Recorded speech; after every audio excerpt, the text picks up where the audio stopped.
Hi, everyone. My name's Toya with the International Socialist Alternative, and I want to welcome everyone back to our weekly virtual discussions on different topics every week. Before we get into what we're talking about this week, which is super exciting, I want to encourage everyone to share the event, start a watch party, post the link to your Facebook or to your Instagram to let everyone know about this discussion that we're having here today. Share with your neighbors, share with your mom. So let's get started. This is our fifth weekly broadcast we're having here during this COVID crisis.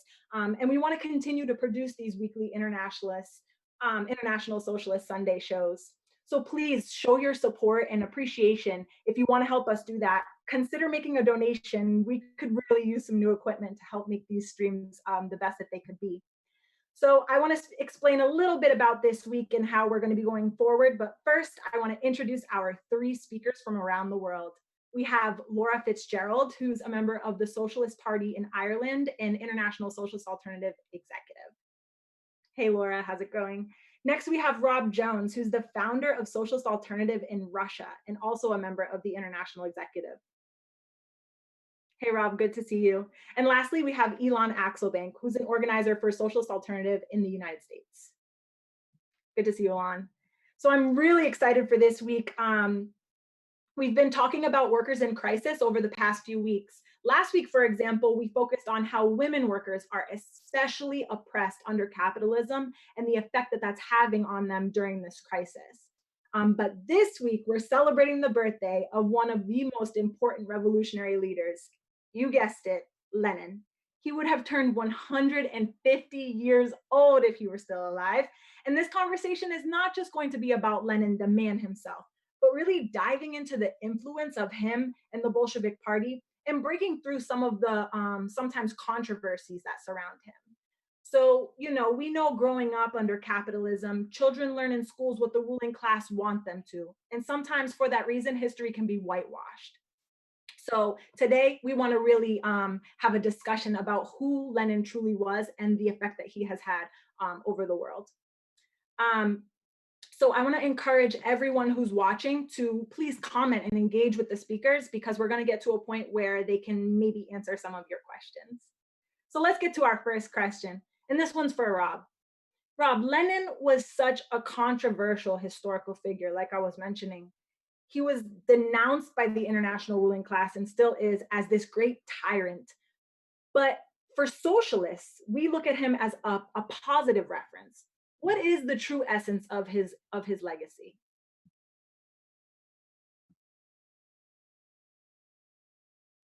Hey, Rob, I can't hear you. Can you press unmute for me, please? Okay, hello. Can you hear me now? Yes. Yeah, good. My mother always used to say, if the bosses are criticizing you all the time, you must be doing something pretty good. And I think that sums up really the attitude of the capitalists to the Russian Revolution, and in particular to its leaders. And of course, today we're discussing Vladimir Lenin, because when the Russian Revolution took place just over 100 years ago, the news of the revolution echoed around the world. It had workers out on the streets in support, discussing it, wanting to know what was going on, refusing to be sent abroad to go and fight the new revolutionary state and so on. And the reason being is that for the first time in history, workers in a large country, and in St. Petersburg in particular, they came out onto the streets, they set up Soviets, they got rid of the hated bloody Tsar Nicholas II. They tolerated 9 months of promises from the provisional government that was set up, which did nothing to implement its promises. And then, led by the Bolshevik Party, which in turn was led by Lenin and Trotsky, they took power into their own hands and they set up a new government. Now, we're used today to having governments making promises and when they come into power, doing absolutely nothing about it. But the new Soviet government, in a few short months, achieved absolutely incredible things. It withdrew from the First World War. It granted self-determination to several countries. It introduced Soviet democracy, gave people the right to vote, as long as they were over 18 years old, men and women. They declared equal rights of women, gave land to the peasants. It set up a free education system. Within 3 years, they set up 200 new universities, and I can see one of them out of my window at the moment. But perhaps most topical for today, they set up a universal, free for all state national health system, the first in the world, and it was aimed at establishing public health education and centres with the direct aim of eliminating epidemics in Russia.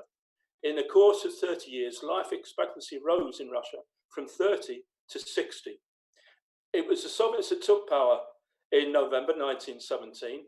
The working class organised themselves into democratically elected bodies with representatives of the workers, the soldiers and peasants. They set up their alternative governments. But it has to be said, without the leadership of the Bolsheviks, and in particular Lenin and his comrade in arms Trotsky, the revolution would not have succeeded. Lenin's legacy is this: the role he played in all these events. But he played a role not just as a leader of the Bolshevik party. It is an irony of history that actually he never presented himself as the head of the party. The title of General Secretary of the party only appeared when Stalin took over. But the role that Lenin played was not just to arm the party with its program, and of course there were many others involved in the discussions around this. Most importantly, it was Lenin's often sharp interventions during key events that helped change the direction of the revolution, leading to its eventual victory. We're talking, for example, in 1902, his intervention at the Second Congress of the Social Democratic Party, which clarified the difference between revolution and reformism that was supported by the minority in the party at that time. In 1905, as revolution spread across St. Petersburg, eventually across the whole Russian Empire, and the first Soviets sprung up, it took Lenin's intervention, a very sharp intervention, to persuade those who considered themselves supporters of Bolshevism in Russia at the time to start working with the new Soviets that had been sprung up. He attacked the liberals and the moderates who thought it was possible to reach a compromise with Tsarism. Instead, he called for a workers' and peasants' struggle, for a consistent democratic revolution, for a republic, for socialism. When he returned to Russia in 1917, that was also marked a turning point for the Bolshevik party. Until then, the local Bolsheviks had supported the provisional government. But Lenin returned to Russia. He turned that on his head. He stood at the top of an armoured car, ignored the dignitaries who came to meet him, and spoke to the mass of the workers and the soldiers. The flames of the world socialist revolution are already burning. No confidence in the government. No confidence, withdraw from the predatory imperialist war, he called it. Nationalise land and banks and transfer power to the Soviets. It seems to me that that's a large part of his legacy that we have to take into account. His decisiveness, his willingness to oppose his own comrades if necessary. It was critical to the success of the revolution. And of course, then after the revolution, he still faced further battles, the civil war, the intervention by the army, and of course, the first signs of a development of the degeneration of the revolution, which he did his utmost to try and oppose as long as he was alive. Thank you so much, Rob. And I mean, the list that you just said of all of the accomplishments, that it's just amazing. To me, that what stuck out is the life expectancy. It doubled. That's insane. Laura, what do you think? Thanks, Toya. I'll just add, I obviously agree completely with everything Rob said. Why is Lenin one of the most maligned characters in history, and somebody whose legacy has been falsified more than anybody I can think of? It's because of the living role that he played. His legacy is, you know, Marxism for him was not a dogma. It was something that he used in a living, real struggle in a revolution, like Rob explains. And what is a revolution except like real democracy, as in the mass participation of the working class, the poor masses in politics, and the ideas that he represented and the organization that he built was about giving the maximum power, working class agency, working class power, working class democracy, and organizing for that and fighting for that and building for that. His biggest legacy is the political force that he built to try and enable that sort of working class democracy and struggle and socialist change, and all the brilliant things that Rob explained of what that meant. And if you like, he's somebody that we have a special amount to learn from, because he applied Marxism, and the Bolsheviks are the only political force that achieved what Rob explained in terms of ending capitalism for a period. And I'll just say that's why for me he's so important, so interesting. And if you like, lots of the theoretical contributions that he made are so relevant today. So much of it is like things that I have a special interest in. For example, the question of fighting oppression and the whole approach that Lenin took, both in terms of fighting national oppression, but also the attitude that he had in general, how the working class could play a central role in fighting all forms of oppression, something that's really relevant today if you think of how young people are radicalized and politicized by the fact that there's still so much oppression, racism, sexism, etc., dug into this system of capitalism. Thanks, Laura. And I actually want to go a little bit off of what you said. I know that in Ireland, there's, you've been involved with a lot of struggles for women's rights, for abortion, and just, fighting that type of special oppression that you mentioned. What are some of the contributions that Lenin made that are especially important for you? Hi, Victoria. Nice question. I'll say, like, if you read, there's a particular passage in What Is to Be Done, literally written in 1902, where Lenin talks about what it means to be a socialist. And he was fighting sort of economism, a type of reformism, essentially, that just dug itself in the middle of the mass, say, trade union movement, and didn't try and bring pushing struggle and pushing socialism as your key role inside that broad movement. So that was the battle he was waging. But when he waged that battle, he made the point that a socialist and a worker socialist role is not just to echo whatever the mass demands of the movement are. Of course, you'll fight for that, but that you have to be a tribune of the people, taking up every aspect of oppression, and if you like, to aid the working class to free itself by making it aware of the way that the system oppresses people in so many different ways. And it's a brilliant piece that stands out, sparkles today, and what it concretely meant. You take some of his closest political collaborators were female comrades in the Bolshevik Party, ones that went on to do pioneering things that he fully supported, like setting up Zenitol, like a women's kind of committee and commission after the revolution to ensure that the masses of working class and peasant women were fully involved in the struggle for socialism, and if you like, in constructing a socialist challenge. And part of that was to try and end and root out the inequality and oppression that had been so deep-seated in capitalism and all the class societies previously.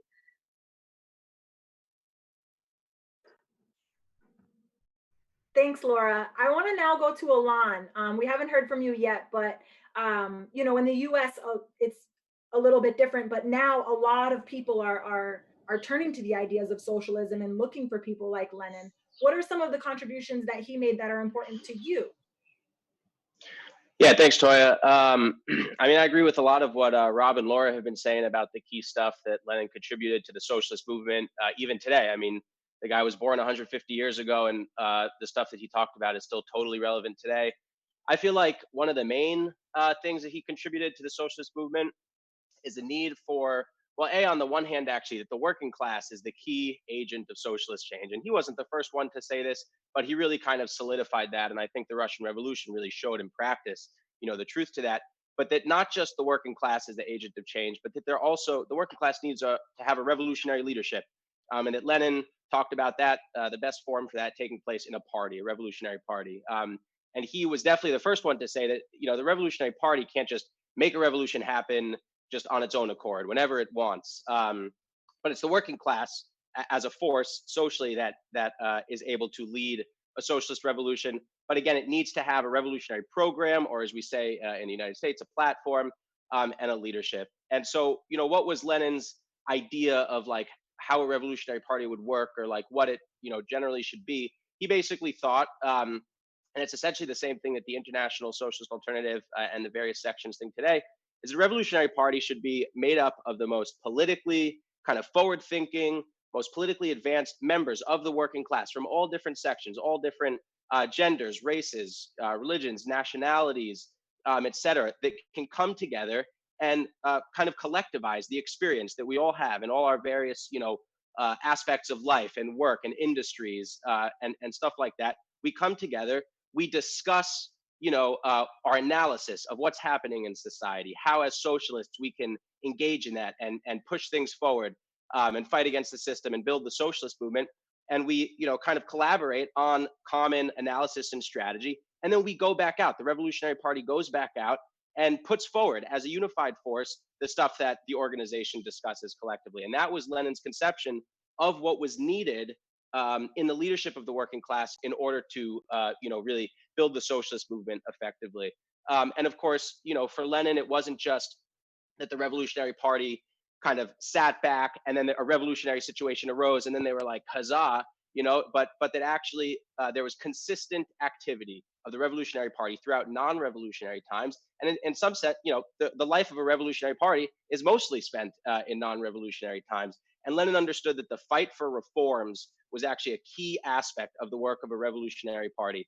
And that, but that just fighting for reforms wasn't enough, that the goal of a revolutionary socialist party is to fight for reforms, but bridge the fight for reforms to the need ultimately also for socialist change to, really achieve, what the working class needed.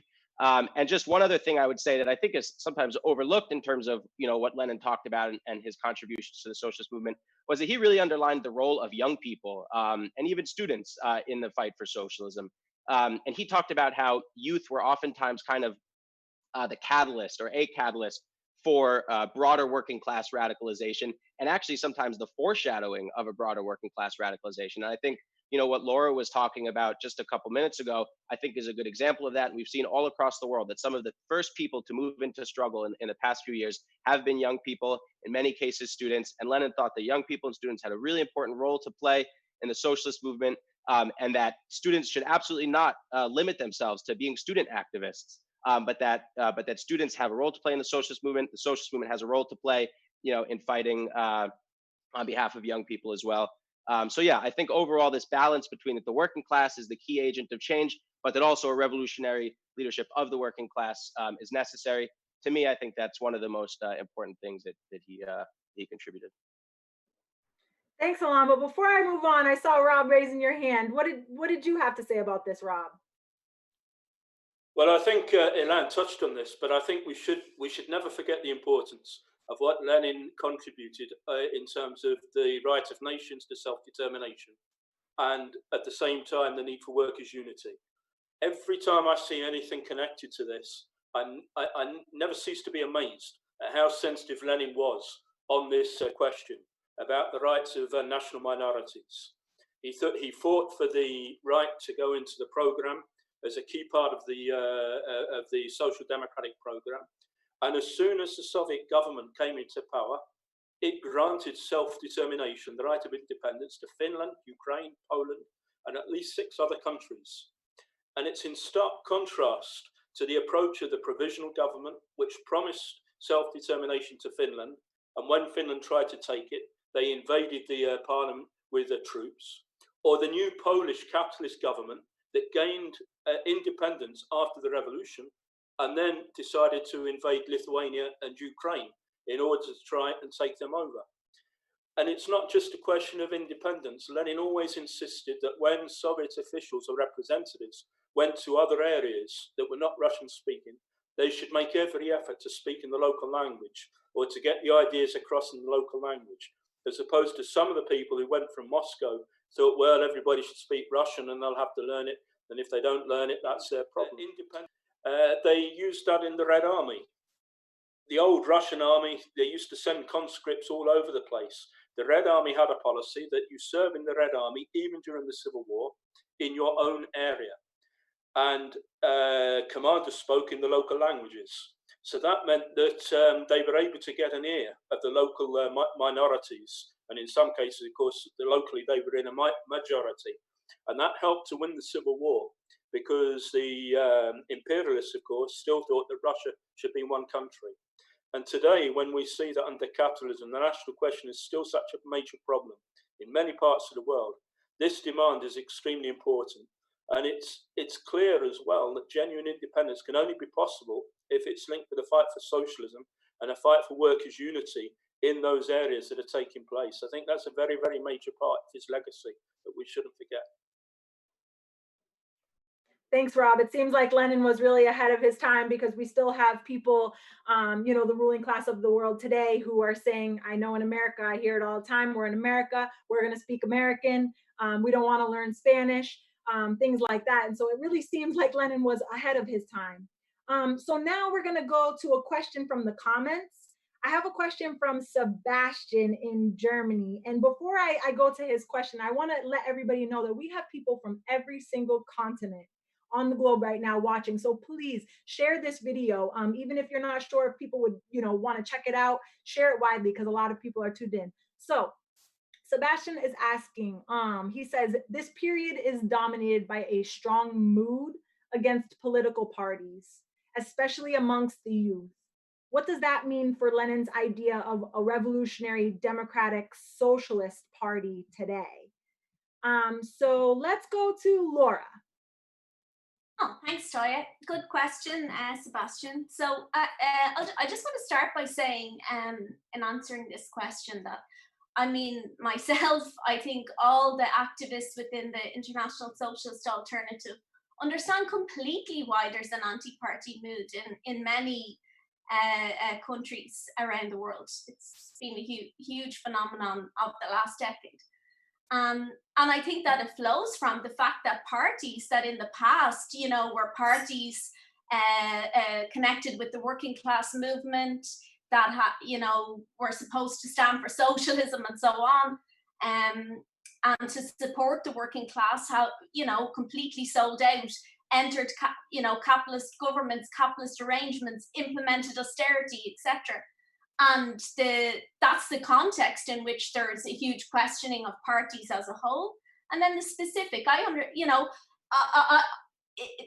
any aspiring young socialist coming up worth their salt is going to have to ask a question about Stalinism and be completely opposed to Stalinism, as we are, and go and study the real lessons of what Lenin's life and works and struggles were, so that they understand that it's completely and utterly separate from Stalinism. And specifically what the Bolshevik party that Lenin built was about. It was about organizing a party based on a program and a perspective. And that program and perspective was specifically a revolutionary program and perspective. Recognizing, as Alain has explained in his contribution, the central role of the working class, only fundamentally, you know, put this party's fate is in the working class, and the mass struggle of the working class as the only way that we can fight the Tsarist dictatorship, landlordism, capitalism, etc. And if you like, that organizing, that could be a way to bring all the poor and oppressed behind that movement, but that was vitally central to the Bolsheviks' vision. And, you know, if you look at, I mean, you could go and look at, compare and contrast the approach of another brilliant socialist, you know, imperialist socialist in many ways, Rosa Luxemburg, working in Germany at a similar time.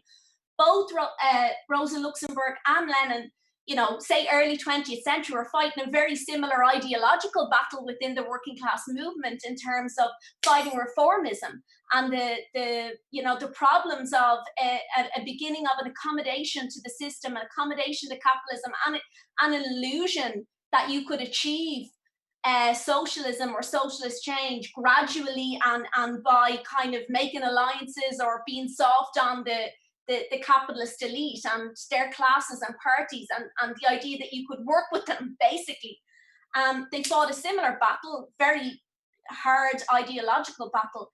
But the difference in approach that they took was that Lenin actually organized all the people, all the working class and socialist activists around that specific program within the broader movement, whereas Rosa worked within the broader left party and so on. And in the end, that party was, that party became a vehicle to support the status quo, because the leadership themselves had done exactly what the young people that fear parties are worried about, which was sold out, supported the system, and, if you like, participated in a repression of potential revolution.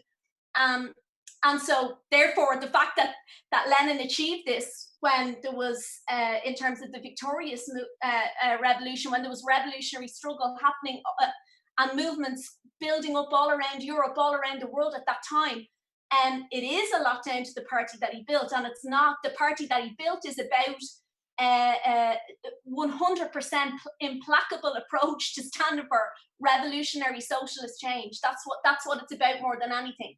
And if you like, it's a very democratic impulse as opposed to anti-democratic, because it's about working class power and agency that Lenin embodied in every way.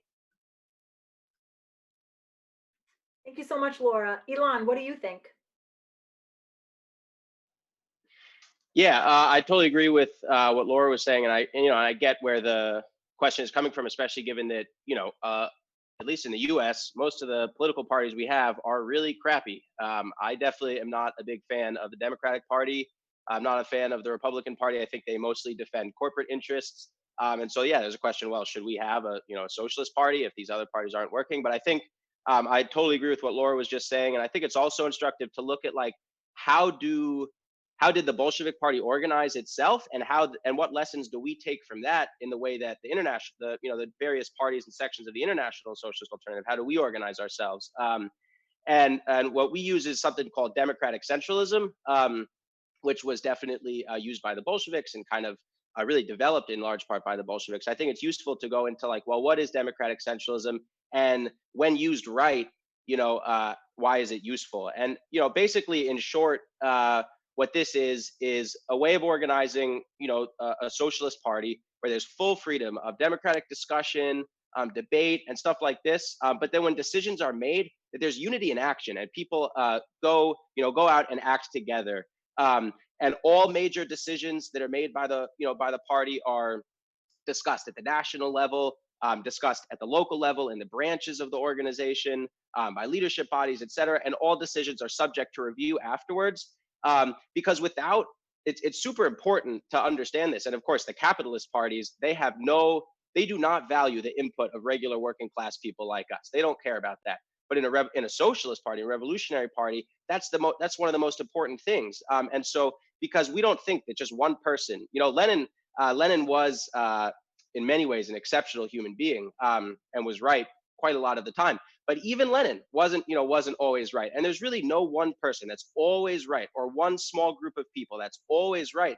And so the collective experience of the membership of a revolutionary party is of the utmost importance in order to figure out actually, well, what's the correct analysis for a situation? What's happening right now in society? We got to talk about it. What should socialists do about it? How do we orient towards what's going on, and build the socialist movement? So I think that's one part of democratic centralism, is the kind of democracy aspect. But of course, that needs to be balanced out with a degree of centralism. And that's where the second word of democratic centralism comes from. And I think everybody who's watching now, I'm sure all of us who are on this call ourselves have been in a meeting or a political activist group, or even like a group of friends where you just can't figure out what to do. You're just nonstop discussing and debating and arguing with each other, and a decision is never made. And the same risk of that is actually present in the socialist movement. And so there needs to be structures by which, once a decision is made, everybody acts together. And that's what allows groups like, Socialist Alternative and International Social Alternative, I think, to be so effective, and in a lot of instances kind of punch above our weight, so to speak, or like have a bigger influence than our numbers might suggest. And also, while yes, people need, we need to collectivize, everybody's experiences in a revolutionary party, and this is certainly Lenin advocated for this as well. There also, if we had an approach, and if the Bolsheviks had an approach where, like every member of the Bolshevik Party participated in every decision that was made, they never would have, been able to lead the revolution in October 1917. If Lenin and the Central Committee had to poll every member of the Bolshevik Party, be like, hey guys, are you ready to have a revolution? Then that would have taken quite a bit of time because the Bolsheviks had grown to be quite big at that time. So obviously we need to have, under democratic centralism, you have to have an elected leadership, that is capable and kind of empowered to make decisions like this. And Lenin was all about this stuff. Lenin, in many ways, developed a lot of these ideas. But I guess just the last thing I would say about democratic centralism, and I think something that's important for the question that's asked, is like, well, is a democratic socialist and a democratic centralist party still needed today? Is it, well, how do you prevent a party like this from becoming bureaucratized or becoming kind of like a one person or a small group of people from trying to concentrate power in their hands? And I think, maybe we'll get to this later, but that's certainly, unfortunately, what happened in the Soviet Union after a period of years. And I think the number one thing, and Lenin talked about this all the time, and it's a huge lesson for today, is that you have to have an experienced membership of the party. The membership has to be confident, have to have a high political level. And Lenin was not interested at all in a party where it was just the leaders, where just Lenin, was a really smart guy and everybody listened to him. And just Lenin, wrote books and read theory and history and stuff like that. But the whole membership has to do that and be confident to hold each other accountable. And, the idea of, a revolutionary party being made up of independent thinkers that are capable of using a Marxist analysis to develop what is the right approach and discussing that collectively. That's really what Lenin tried to build and what he did contribute to building. And again, what we're trying to build today. So yeah, I think it's understandable certain kind of concerns about that, especially when looking at the capitalist parties today. But a socialist party, a revolutionary party, is of a totally different character. And I think democratic centralism is really it's invaluable in doing what the socialist movement needs to do today. Thank you so much, Alon and Laura, for your responses to Sebastian's questions. And I think the intricacies of how to build a party are extremely important. Maybe, you're watching this and you're like, I've thought of this before. I've wondered of this. I've heard of democratic centralism. I've heard critiques of it. Or maybe you're like me when I first got involved with socialist politics and had never heard of it, never thought of it. I was just pissed off at the manager of my restaurant for making me work for free. Maybe you want to do something. Maybe you've been wanting to do something for a really long time. We have sections of International Socialist Alternative on every single continent. And like Elon mentioned earlier, we need to build a revolutionary party that can unite the diverse sections of the working class. During this COVID-19 crisis, we are still working to build movements against capitalism and organizing under a socialist program. So take a few minutes after this live stream and check out our website. Check out our Instagram, check out our Facebook, read our material and watch our videos and join our organization. This crisis is showing workers and youth across the world that this system of capitalism is completely unsustainable. So I really, really encourage you to join Socialist Alternative. Enough of me talking, let's get back to the panelists. I have a fourth question for the group and we're gonna go to Rob. Rob, a big question in a lot of viewers' minds will be, inevitably, despite Lenin's nice ideas, didn't he lay foundations for what became a brutal dictatorship? Well, this is a key question. And I don't think there's any justification for saying that Lenin was to blame for Stalin and Stalinism. On the contrary, I think as socialists, as Marxists today, we are more horrified than anybody at some of the crimes that Stalin committed in the 30s and later in order to maintain himself in power. But I think what we should do is we should remember that the revolution in Russia was not made by one person. It wasn't a result of just of a clever idea in somebody's head.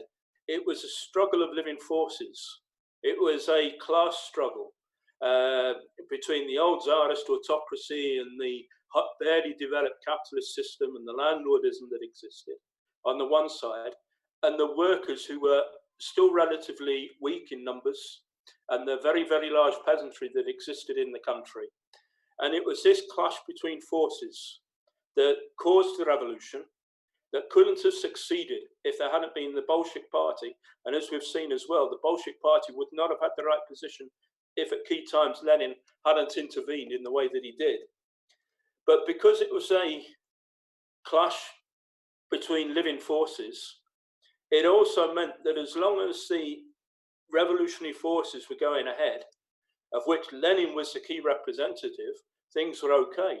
But then when the revolutionary forces started to have to retreat and reaction started to set in, we saw somebody else come to the head of it, and that was Stalin. In other words, Lenin was a representative of the progressive revolutionary move forward, and Stalin was a representative of regress, of reaction, and of conservatism. So in other words, you can't in any way blame Lenin for what happened later. But we do have to understand as well why it happened. I think Lenin had the right approach because he understood that although the revolution had started in Russia, Russia was still a relatively backward country. And actually, even if it had started in Germany or America for that matter, any country, it couldn't have existed in isolation from the rest of the world. If a socialist country anywhere in the world had been surrounded by capitalist countries, it would have only been able to survive for a certain period. And therefore, Lenin and the Bolsheviks argued very firmly, very consistently, that the only way that the Russian Revolution could actually win was if there had been a development of world revolution, a process which started, but unfortunately didn't come to completion in countries like Germany, in countries like Hungary and elsewhere, because of the lack of a Lenin, because of the lack of a Bolshevik party in those countries, that it could have taken things forward. And what do we mean by a retreat of the revolution? It wasn't that Lenin and the Bolsheviks sat down and said, okay, we have to step back now. It was because, again, of the particular events that took place. After the revolution, Russia was invaded by 14 imperialist armies. They gave open support to the White Guards, to the old monarchists, the old reactionary army officers. They carried out a brutal policy across the country, including anti-Jewish pogroms across the whole of the Ukraine and other areas. And the Bolsheviks found themselves in a situation where they pulled out of the First World War. They wanted to live in peace with other people, but they'd been invaded and they had to defend themselves. And they were put in a position where many of the best young workers from the factories, who should have been helping to restore production after the war, who should have been taking part in the Soviet, who should have been taking part in managing the economy, managing the new society, had to go to fight on the front. Many, of course, of them never came back from the front, unfortunately. And it meant that in their place, you started to get creeping in the old civil servants from the old Tsarist times with their reactionary ideas, their idea that they knew better than everybody else. That was one thing. Of course, you then had the delay of the world revolution taking place. And by degree, you started to see the crystallization of a bureaucratic elite that through time, by the time they'd reached the late 20s and 30s, in effect, they'd carried out an open counter revolution, a political counter revolution. They kept the planned economy, they kept state ownership, they kept the name, unfortunately discrediting the name of socialism, but almost everything else they rejected. For example, the right to abortion that was introduced by the Bolsheviks, I think in 1920, they removed that in 1936, I think it was. The same with a whole number of things. Democratic rights are stepped back. They arrested the old Bolsheviks. They murdered thousands of people. I had the trying to think how to call it. I visited Vorkuta a few years ago, which was the site of one of the worst of Stalinist camps, and I visited the graveyards where you just had the wooden crosses in the ground. And it's extremely moving because you knew that many of those crosses were former members of the Bolshevik Party. Many of them were open Trotskyists because there'd been a Trotskyist uprising in the camps in the late 30s. And that was the only way Stalin can consolidate his power, by forcing out the old Bolshevik ideas, the ideas of Lenin and so on. And it was Krupskaya, Lenin's wife, who actually said if Lenin had been alive in the 30s, he would have been in one of Stalin's camps as well. But Lenin did see this before he died. He died in 1924 after basically a number of serious strokes that were probably a result of an assassination attempt in 1918. But he did see that beginning to happen, and he started to make some steps. He warned against Stalin becoming a center of bureaucracy. He warned against Stalin's approach on the national question. For example, Stalin was responsible for drawing up plans to set up the Soviet Union. And Lenin went mad when he saw them, because what Stalin was saying is that the independent republics, Soviet republics, should become part of a new Soviet Union by joining the Russian Federation. And Lenin just said, no, that's impossible. You can't do that. They have to be part of an equal federation. In other words, Ukraine and Russia would have the same status within that thing, and a whole number of other issues that Lenin became very critical of Stalin on. He saw it beginning.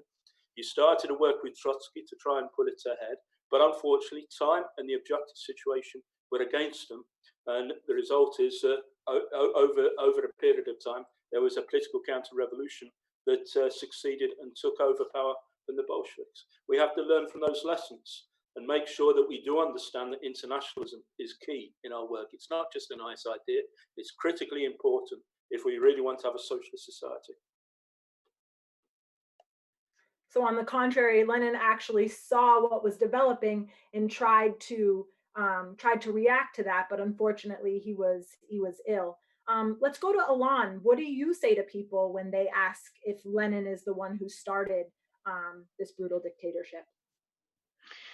Yeah, I mean, it is honestly one of the most important questions when talking about Lenin's legacy, and I totally agree with the stuff that Rob was saying. And I think, yeah, it's in some senses it's an ironic question, because it's actually Stalinism itself and the way that the Soviet Union ended up evolving that has prevented so many people from drawing the same conclusions that Lenin drew, and that the original Bolsheviks drew. And I would say even myself, like I remember when I first, like in high school, like I have a memory actually of one of my history teachers spending just a few minutes talking about like the theory of socialism. And I remember being like, wait a second, that actually sounds good. I thought socialism was bad. Like what the hell?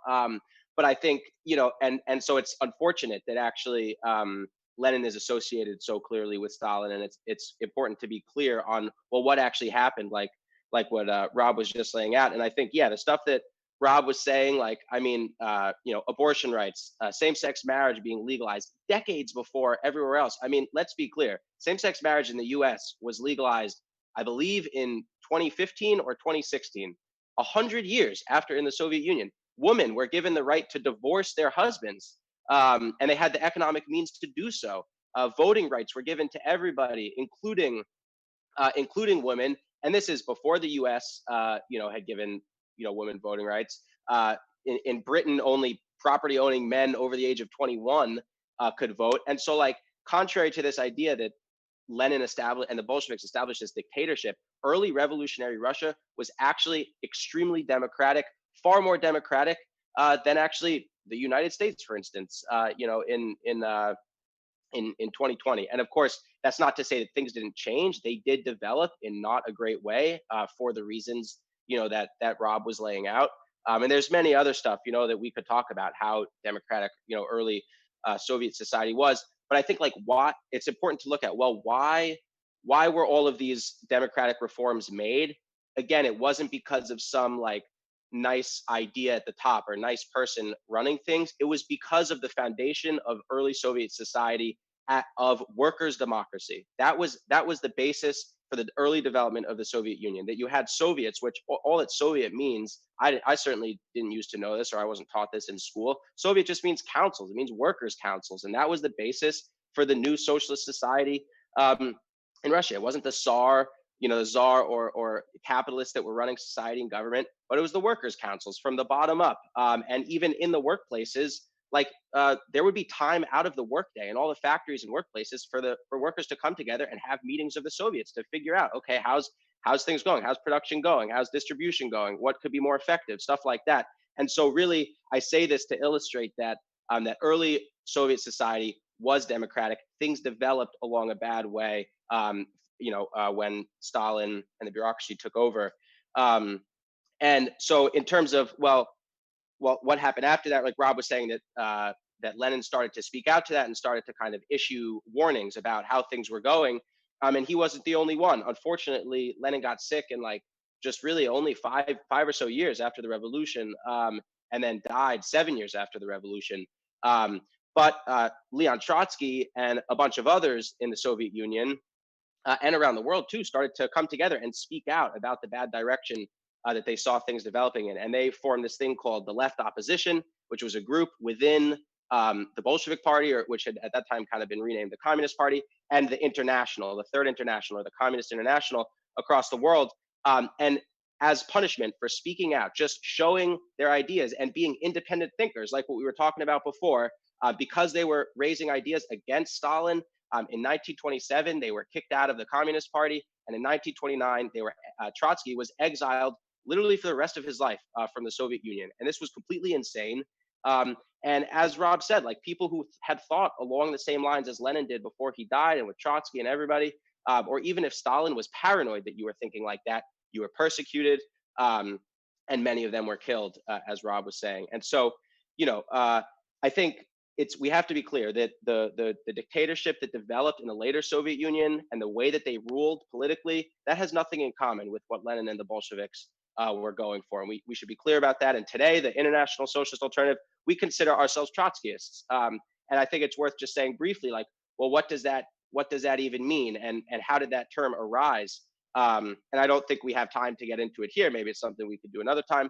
But the way I see it, Trotskyism was just the continuation of real Marxism in the face of the Stalinization of the majority of the Marxist movement across the world. So it's not that Trotskyism was some like big kind of grand deviation from Marxism. It was Stalinism that was the deviation, and Trotsky and the people that he was working with, they were really continuing to push for the original Bolsheviks ideas and real Marxist ideas. So I think and if that's appealing to you, definitely get involved with the International Socialist Alternative in our sections in the various countries, because as we've just been talking about, like history's not made by one or two people, it's made by the working class. So I think anyway, I'll stop there, but I think this is a very important discussion. Thanks so much, Alon. So we have time for one more question, and I want to take a comment from Paul. I'm so glad, Paul, he's from England. He asked this question.